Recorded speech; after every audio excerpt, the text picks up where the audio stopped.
also said report cards, but Excel is very useful more for accounting purpose. Yes, thank you. Anyone else like to add to that? All right, now let's go to MS Access. When will we make use of MS Access at school level?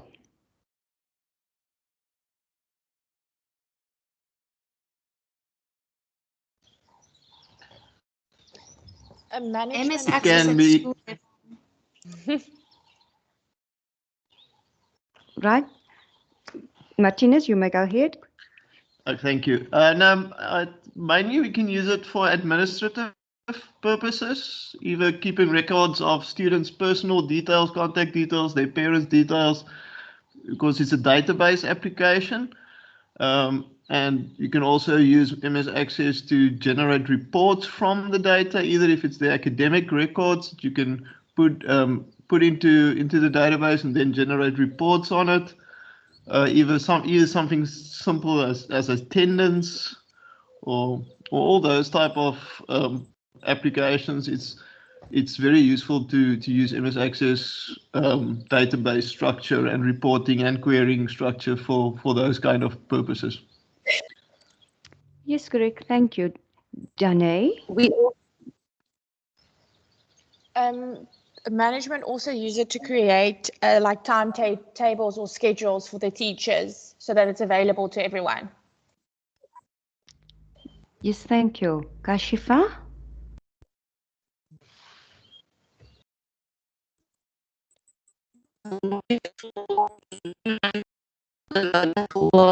Excuse me, Kashifa.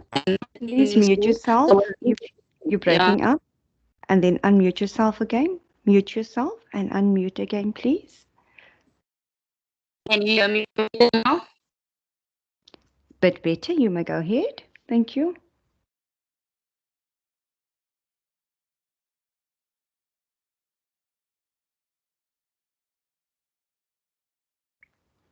Kashifa, you still there?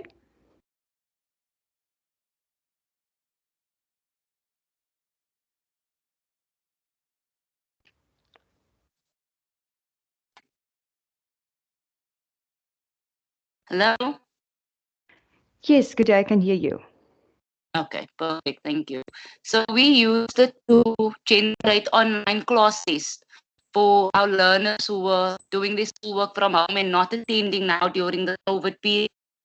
We sent a link directly to the parents' email so that the learners were able to do the online test every week. That is what we used Microsoft Access for. Yes, thank you. Can you see how we can use both MS Access and MS Excel for learner test and also for learner data? So MS Access and MS Excel is a very useful tool for the school community. For example, database, let's say Access, you can follow up on learners' attendance or any record that you're looking for of learners, whether it's the address or their date of birth. You can use it for that. MS Excel, similar tool. You can also use it for learner attendance and for report cards and also to input learner data. Anyone else would like to add to that, perhaps? I think we should at least make the distinction that Microsoft Excel is much more suited to working with numbers, where Microsoft Access you can use to incorporate many types of data and link them together and query certain things, like you can call up specific information from the database that will only show only learner names or only the classes that they attend and things like that. And Excel you use more to generate graphs and tables and things from the numeric data that you input. Yes, you're quite correct, but we can use Excel in many different ways at schools as well. But thank you for that. That's very valuable input. Thank you. Yeah, we can use Excel. I agree with that. We can use Excel for the same exact purpose as well. Like when we are using databases at work, for example, we can export the data into Excel. So it will be agents, names, teams they are in, things like that, and we can just filter from there. So we use filtering a lot to make the job easier. So yeah, we export data into Excel as well. All right. Thank you, student. Now let us just look at the difference between computer literacy, information literacy, and integration literacy quickly. All right. What is your understanding of computer literacy?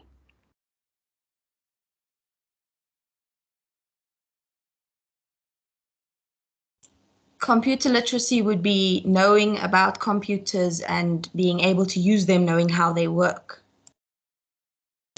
All right, thank you. So it's important for teachers to know how computers work and to know how to use the different software applications. Thank you. So what do you think, students, what is information literacy then?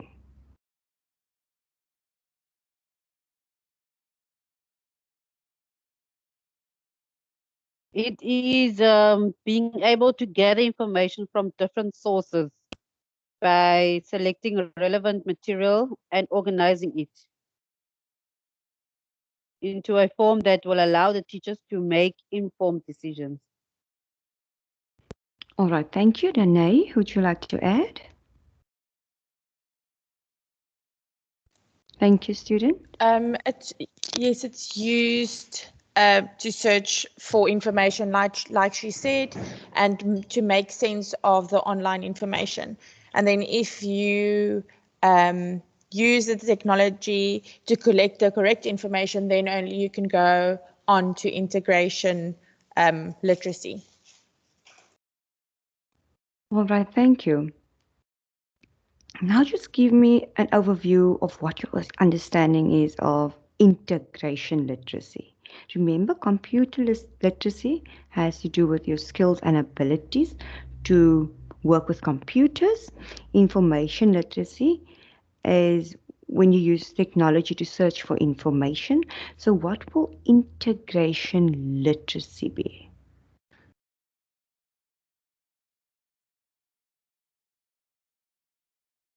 It will be combining the information you found with your teaching and learning strategies that you present in the classroom during your lesson. Yes, thank you. Correct. Anyone else would like to add? Colleen? It will be using Yes. it will be using the computers and technology into your teaching and learning. It is a All right. strategy to use. All right, thank you. Colleen, would you like to add to that?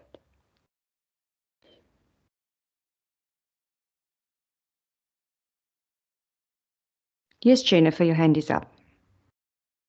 Okay, something I've actually been meaning to bring up for a while, and I've noticed that not many of us on this group have or mentioned this at least, is we've been talking about applications and all the different ways that we can use them in the class. Now, this is more from the teacher's side, and yes, that we can teach the learners as part of computer literacy, but we also should actually, or relevant to integration literacy, is knowing how to make use of all those skills whilst combining it with the lesson, as in helping the learners use the computer skills that we've taught them to do their lessons or do the classroom activities, like make their own videos and make their own and doing interactive PowerPoints where they go through the lesson content on their own, separate from the teacher presenting it. And knowing how to do that using the computer skills and the information skills that is finding all this info, that combining those two is what I would say is integration literacy. Yes, thank you very much. That's why the teacher must be well informed or equipped with the necessary computer literacy skills in order for them to hand it down to the learners. Thank you very much, student. Anyone else? May I add, please? Yes, you may.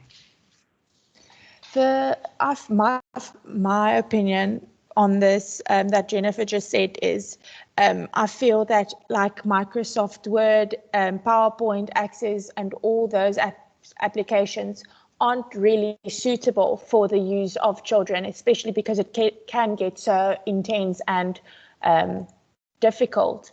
And I mean, some teachers doesn't even understand it properly.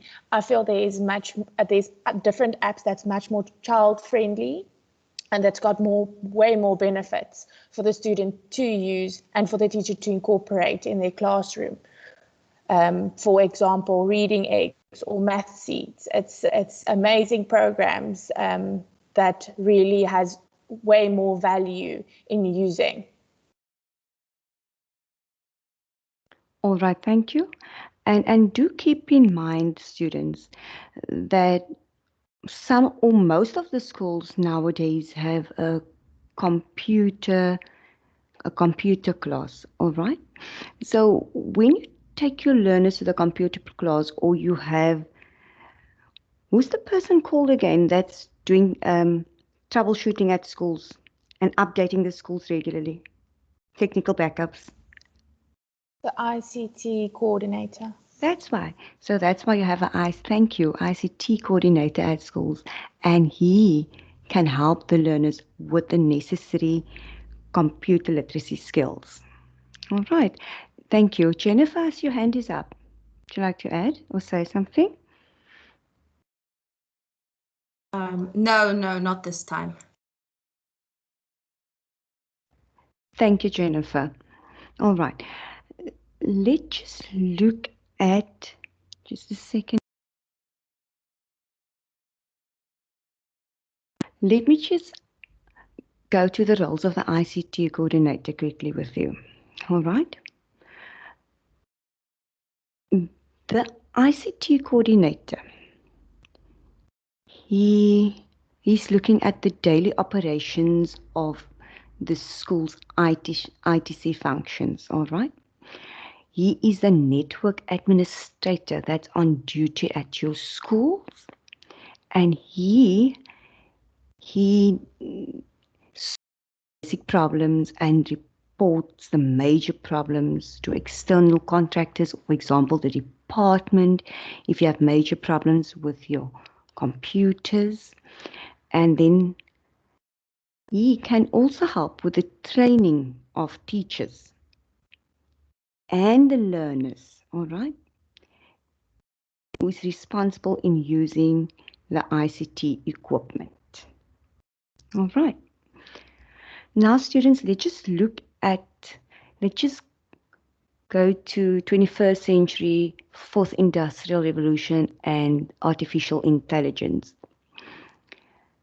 What is your understanding now after we've done this chapter about 21st century? Please explain. Share with me your ideas.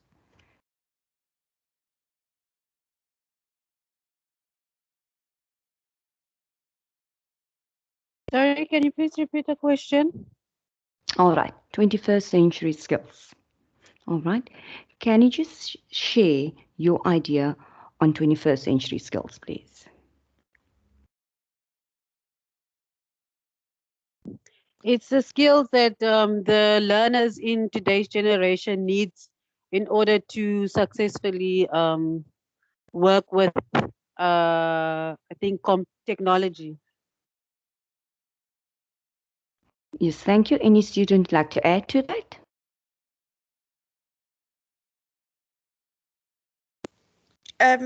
Like you said, it is the set of abilities or skills that is needed to be developed to succeed in the 21st century. The skills can include communication, collaboration, critical thinking, and problem solving. All right, great. Thank you. Any other student? All right.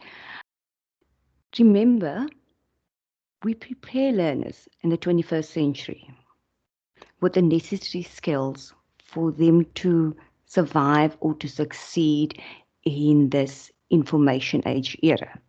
So what we teach is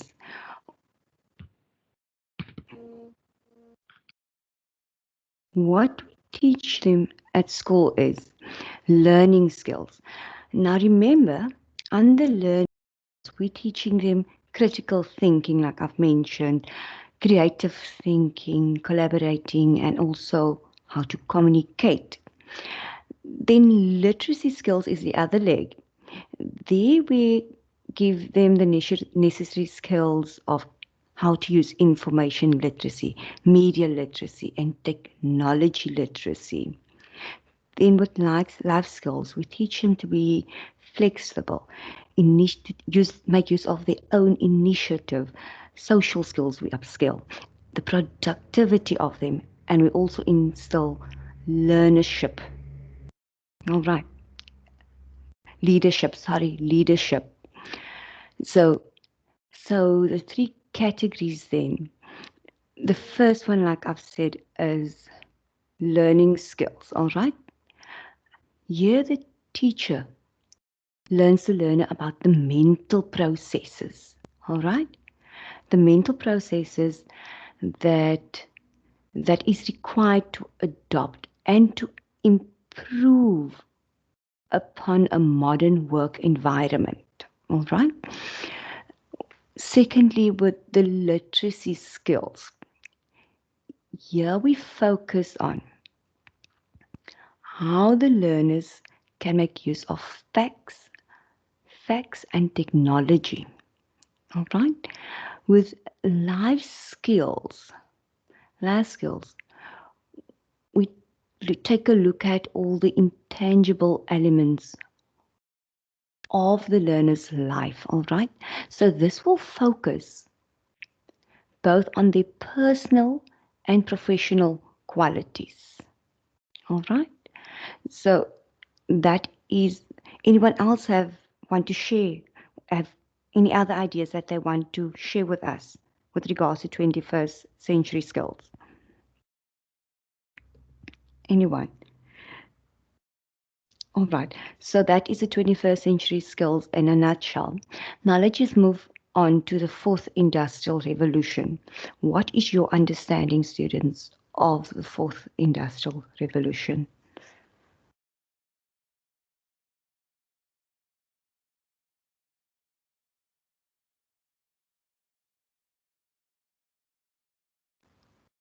Anyone? Anyone? Zola, would you like to share your idea with us? What is your understanding of fourth industrial revolution? Isn't it the technology that's coming in this world of today? It has to do with it. Yes, learning? has to do with the technology, but it also changed our way of thinking and working. All right? Yes, Sipokazi, your hand is up. So, fourth industrial revolution, it means that we live in a world where technology is now becoming part of us and it's part of our lifestyle. So that's the fourth industrial revolution, basically, in a nutshell. All right, thank you. Martinez, would you like to add to that?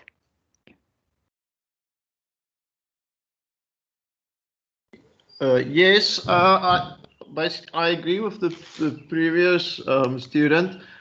The fourth industrial revolution is the reality of it is that technology is being integrated in every aspect of our lives in the in this era, where technology is we use technology for work, for play, and for executing all domestic tasks. So it's about how technology has become, it's not something that we use, it is part of our lives. Yes, thank you. Sipokazi, your hand's up again. I think you also mentioned the last time that now we live in a world where there's certain jobs that will become redundant and mundane, or tasks that are repetitive. Now technology is taking over those particular jobs. So how we come in as teachers is, how do we, the kids that are coming into the industry now, or the job market, how do we make them how do we make them that they are able to get jobs that are going to be relevant in that time period? Because more and more jobs are technology is basically taking over. And yeah.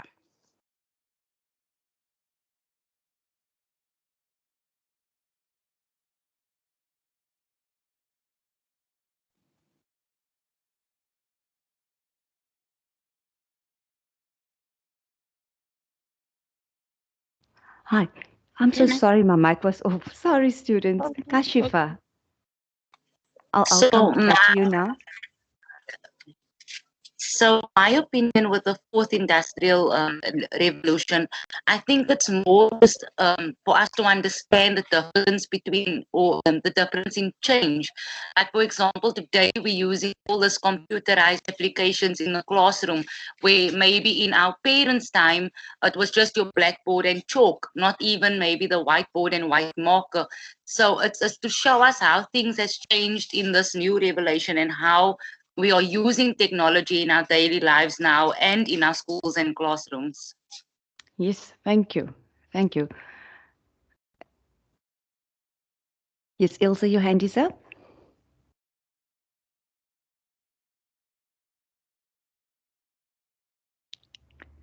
Nomfundo, I see your hand is up.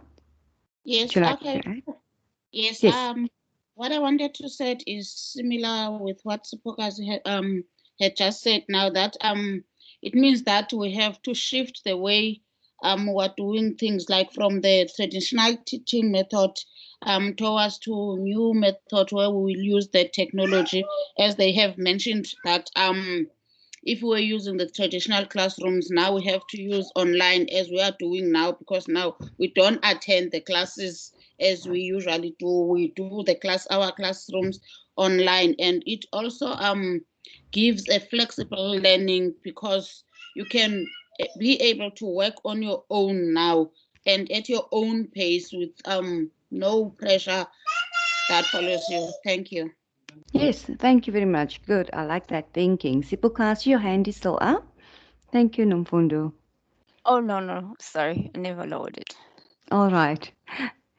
Sipokasi, Portia, yes. sorry. I'm listening. Yes. Just adding to Sipokazu and Nomfundo's input over there is, we've also got to remember that this entire thing is not just about using the ICT, the technology from the teacher's perspective, but allowing the kids to use it and making it a real part of their lesson. And it's not just letting them know how to use it, but because them being able to use the technology and figure out all the functions of it, very few of us are going to be actual ICT teachers. I suppose maybe there will be a few, but mostly we're going to be subject teachers, like English class and maths class and science class. And there are so many creative ways that we can apply this technology in the classroom.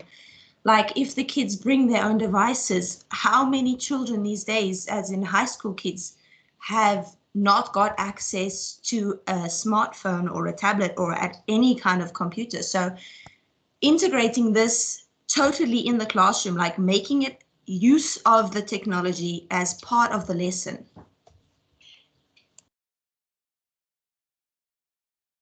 Thank you, students. Quite correct. Thank you. You're all ready for the exams, I think. So can we just move on to artificial intelligence? Can we do that? Or you still need more clarity on Yes. forcing? All right. Yes, please. Yes, we All can right. move on. All right. So this is the last part of our session of today. So artificial intelligence. What do you understand by the term artificial intelligence, students? Remember, here is machines that we drive, all right? So it's not the machine that's doing all the work, all right? So what is your understanding of artificial in? Yes, Sipokase. My understanding of artificial intelligence is when machines act like humans, or yeah, basically. They and there's different types of artificial intelligence. There's actual robots, but there's also apps that gauge certain yeah, like emotions, or they yeah, it's basically machines that act as or would do things that humans would do. Yes, correct. Thank you. Thank you. Anyone else like to share? Yes, Lucinda. I feel that based on what they've said so far, right, and what you've said, that machines that we drive, so with all the technology that has been developed, right, so say for example, they create a machine to do some type of work. At the end of the day, in the background, it's still a human being that needs to control what the machine needs to do at a certain time. So it's not completely, or not yet, so to say, it's not completely taken out the human aspect of it, because humans still need to control the actual machines to do, you know, the input of the entire thing. So that is what I understand when you say that the machines that we drive, because we are still in control of the machines. Yes, thank you, Lucinda. Kashifa?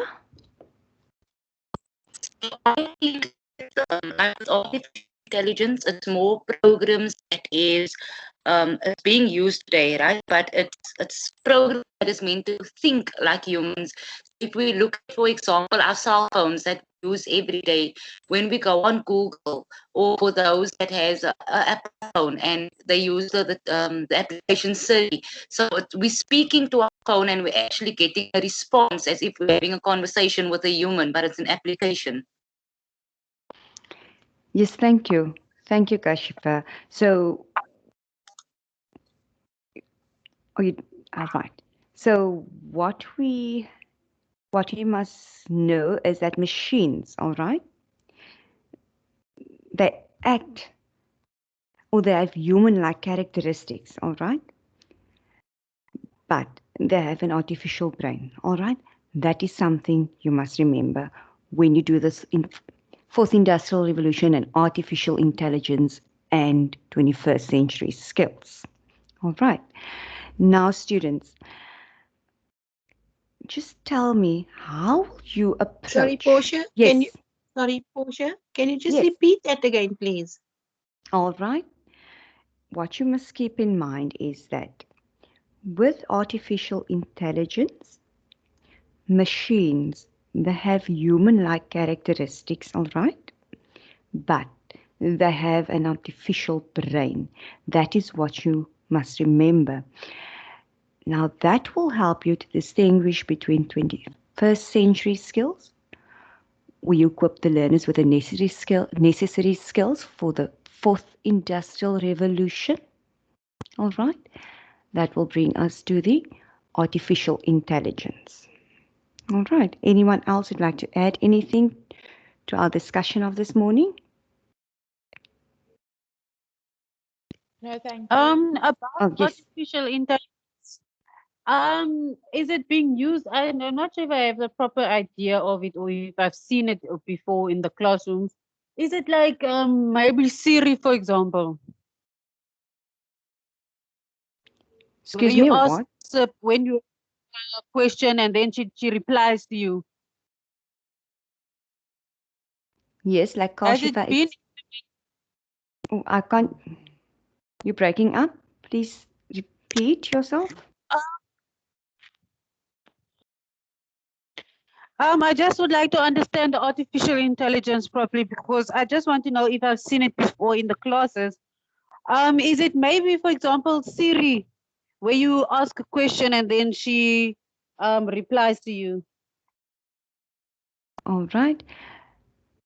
One of the Yes. students mentioned it earlier. Yes. Was it Kashifa? Did you mention it? Or was it Excuse me? Lucinda? One of I the know I heard students about mentioned. I've never seen it before. All right, you're talking about Syria. Yeah, Saria or that lady replies to you any questions that you ask. The app. Yes. The app is Yes, on. that is a type of artificial intelligence. Oh, okay. All right. Thank you, Kashifa. Thank you. Pleasure. All right. Zola, would you like to add? Oh, I was the one that was asking Oh, was it about you? the. Yes, because I was not so sure. All right. All right. So, I students, also would like to know. Portia. yes, someone, yes. First, student, you How may go would you ahead. ask them this question of artificial intelligence? Will we get like a text, and then, or you ask the general questions which you are asking now? Unfortunately, I won't be able to tell you that, ma'am. If it's a general question or whether they will give you a text. All right.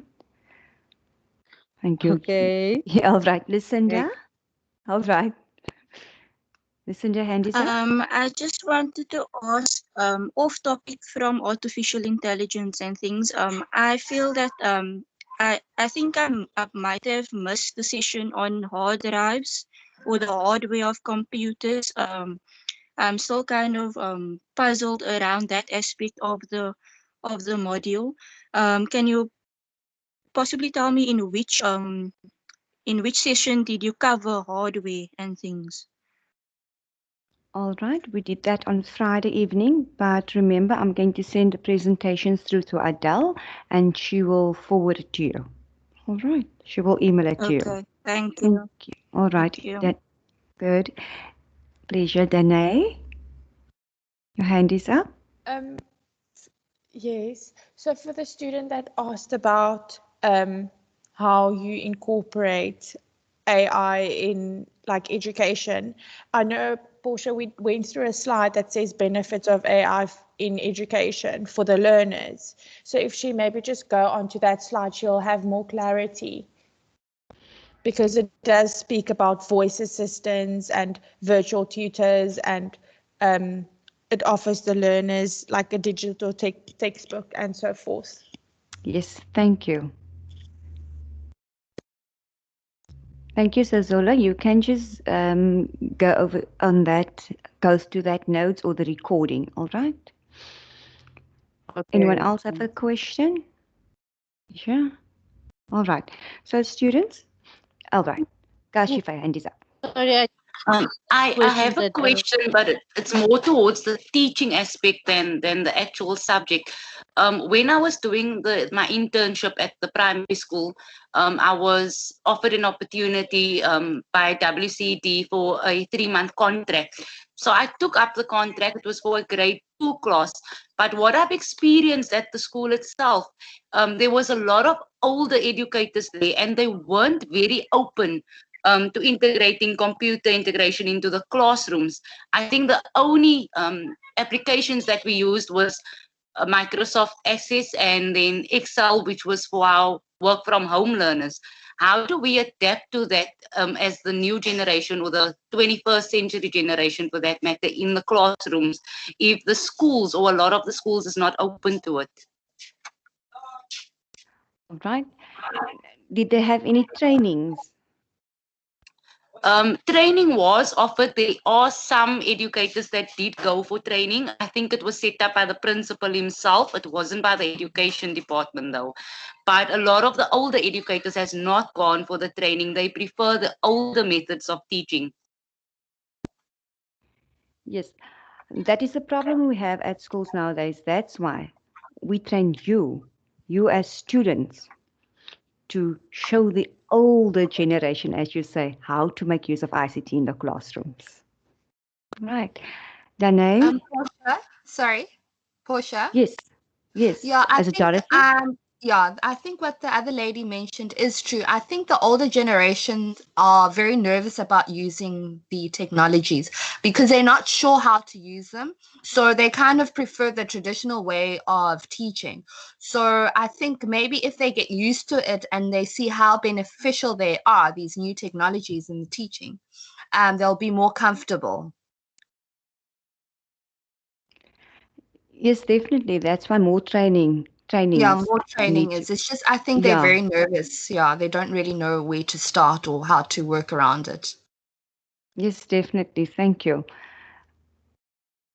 All right. Dorothy, Student? I think you have the right idea there. Sorry, Portia, but yeah, what All I've right. been trying to say, or the point I've been trying to make this whole time is we Yeah. have to start somewhere, and that's why we're Yes. doing this module, is so that Yeah.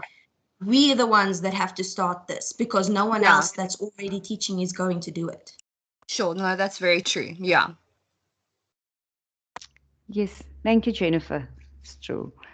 Zola, your hand is up.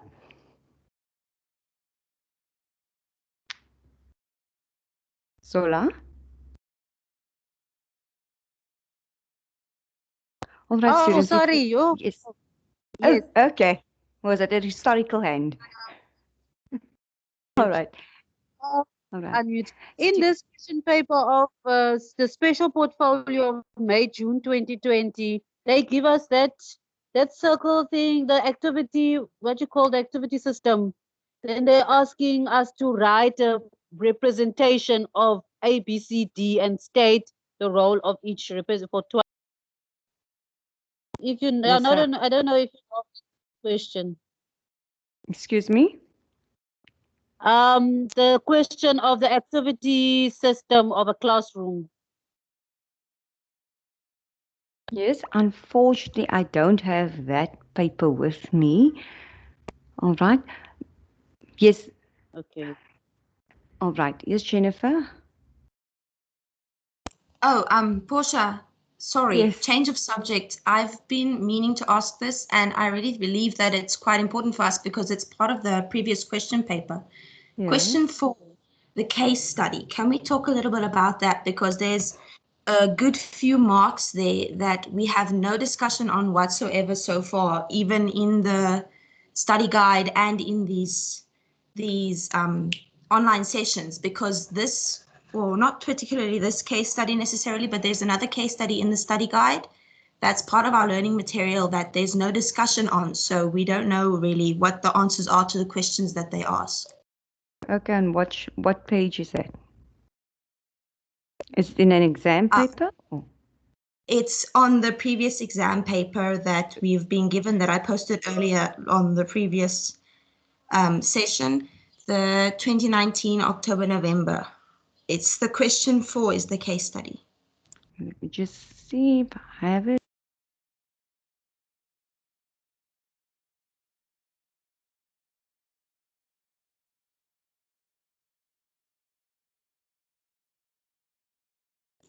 I'll add it to the chat Yes. quickly.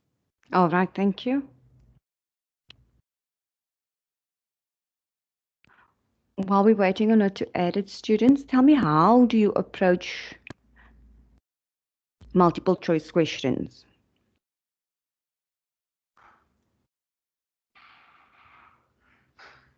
Do you just answer it straight away, or do you read the question and the answers and then make an informed decision what the answer is?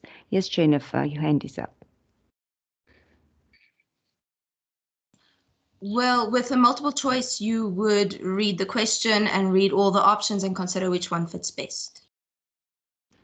Yes, thank you, correct. So make sure when you get multiple choice questions that you first read through the questions, and when you read through the question, think about what the answer might be, and then you have a look at your options, and that will make it much easier for you to answer multiple choice questions.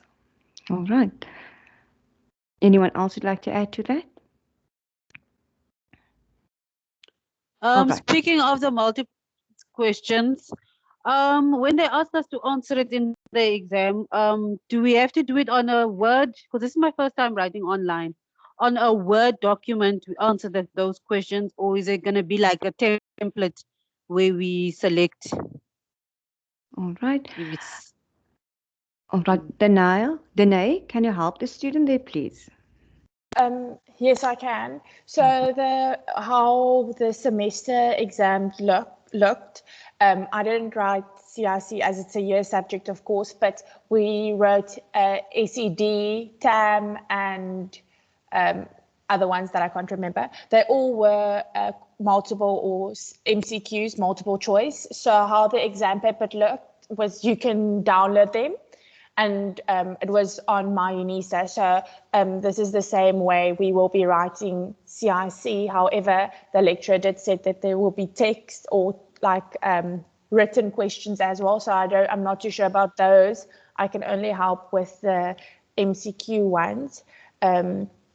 So you download the question paper and it looks pretty much the same as it would when it's an assignment. So like our first assignment, it's literally identical.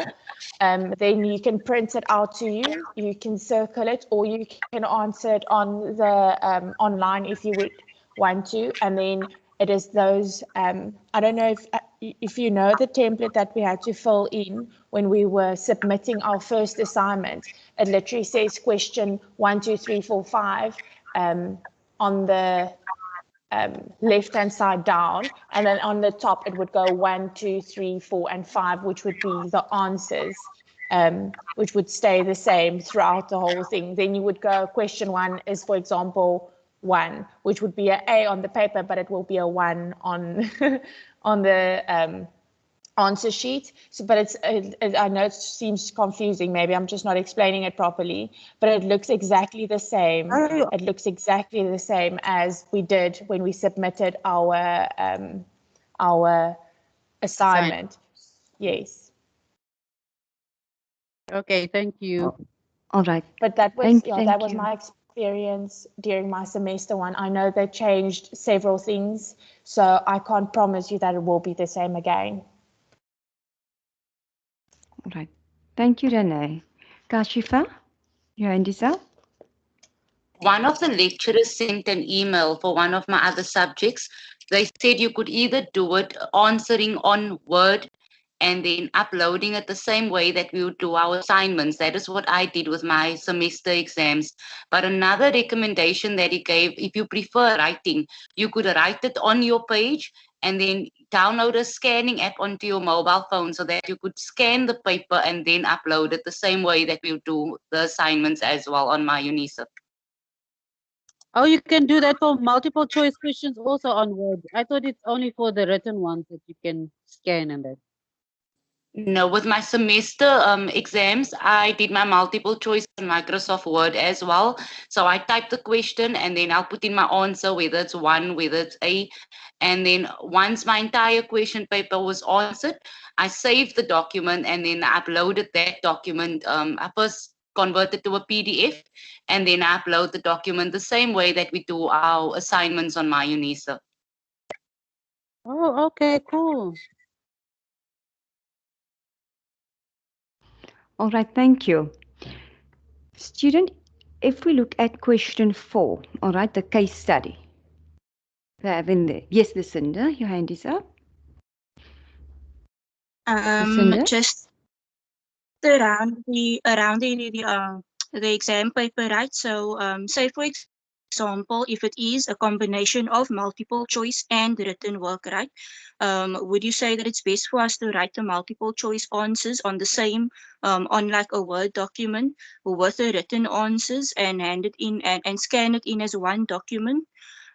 Because from my understanding, it needs to be only one document uploaded. But if it's a combination of the two, then we can't perhaps submit the multiple choice questions on the options that they give online and then separately scan the written work. So is it right when I'm saying that it's best to write everything out and scan it through for multiple choice and written if it's on the same question paper? All right, the only thing I can tell you is that they will give you instructions and you just have to follow that instructions, all right? Okay, that's it. Okay, thanks. All right, Portia? Yes. Adele? Yes, Adele. Yes, Adele.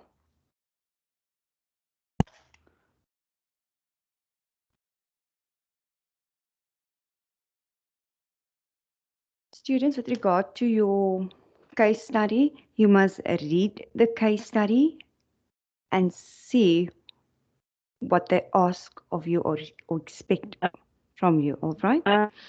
Yes.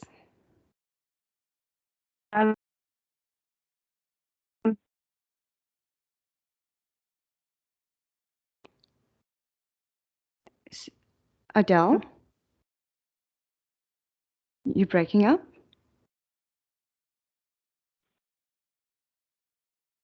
All right, if you look at that question, it has to do with ICT, so you have to go through ICT in order to answer that question. All right, that is the only thing I can tell you at this moment, students.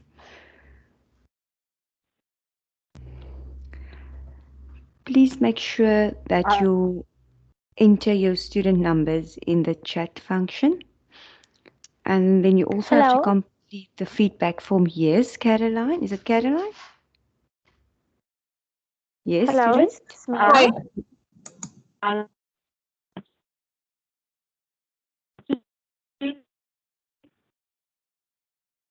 Students, you're breaking up. Hi, it's Caroline. Yes, Caroline. Hi, I just want to let you know that my chat facility is not working. So I can't type in my student number. I can't see anything you posting. All right, you may give your student number to me. If they Okay, let Adele finish. say they want one document upload. Hello, can you hear me now, Portia? Yes, I can hear you now, Adele. Thank you. Can you hear me now? Yes, I can. Okay. Portia, I want to add to what you said about the question paper. I think there are two things that's important here. One is to read what your specific question paper says. Some will say, like the other student said, she could rewrite her multiple choice answers and then scan it and upload it. But read what your specific question paper says about the instructions of uploading. Now, the second thing is I recommend that you all have a scanner app on your phone or somewhere that in case you do your multiple choice questions and your right questions, you scan those as one document and upload it as one document if it says that you have to upload your answers as one document. Okay, and it doesn't matter how many uploads you do, you make very sure that your student number is at the top of every page that you upload. Okay, because that is where some students lost a lot of points or marks in the exam in the first semester, just because they uploaded more than one document and forgot to add their student numbers on the second document and didn't understand why they got such a bad mark. Okay, it's little things like that. Then the other thing I wanted to ask is, can you still hear me? Yes. Yes, Adele, I can. The other thing I wanted to ask is, after you've written on Tuesday evening, can we make can I make a suggestion that we come online right after the exams? Those of you who are interested, I would just like to hear what your experience was and say goodbye. Can we do that? Okay. I think it's a good idea, really Adele. want to know what your experience was in terms of what you expected, what you got in class, and did it prepare you for the exams? Because that's also part of our feedback in terms of, do we need to change the aim of our sessions? Do we continue as we have done it now? So your session ends at 21 hours. No, 18, 19, 20. You finish at 8 o'clock. At 8 o'clock. Can we just quickly come online at 8 o'clock? It's not going to take longer than 5 or 10 minutes. I just want to speak to you as a last for CIC and then say goodbye. And there's a chocolate for everyone that I will email. Can we make it 8:10? Because I think after 8 o'clock we will need to stretch a little bit after our exams. Or shall we make it 8:15?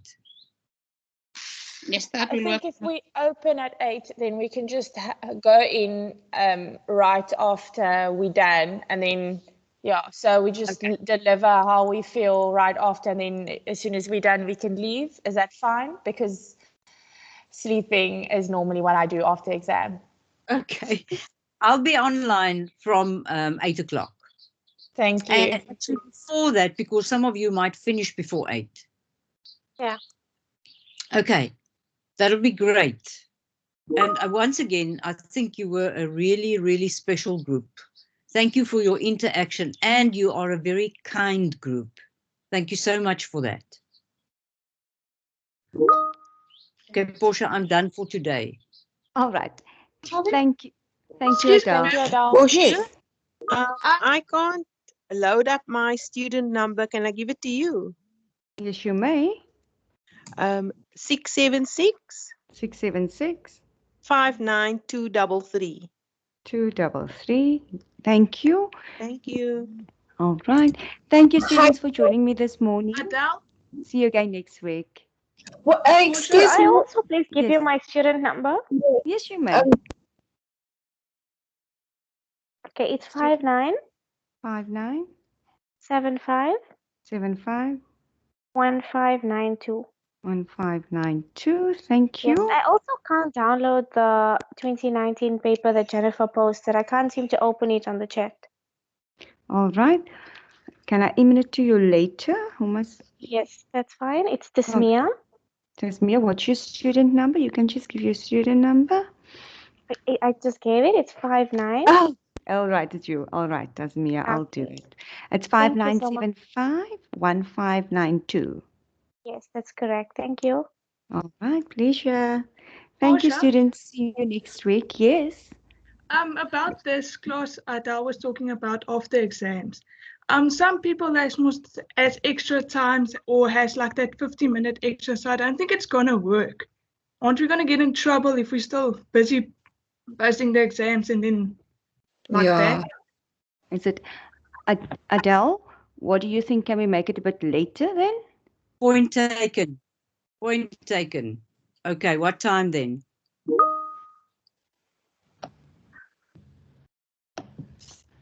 Maybe a Student- 8:30 would be suitable for everyone. I think 8:30. 8:30, yeah. Okay, Danae, you wanted to go and sleep. Danae? Oh, yeah, later. It's fine. I'll stay awake. Don't worry about me. All right. It's okay. 8. Okay. All Thank good. you. Thank you, ladies and gentlemen. All right. Sorry, Caroline, you Portia, have a question? Yes, can I give you my student number? We were interrupted before. Yes, you may.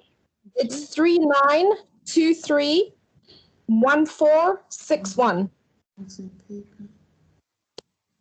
All right. Thank you. Thank Got you. it. Can I give mine as well? Yes, you may. 639 639 19 19 680. 680. All right. Thank you. Can I just give my student number as well, please? Yes, sure, you may. So it's 630 630 211. 211 Let's just have a look here. 02. 02. Thank you. Anyone else like to give their student number?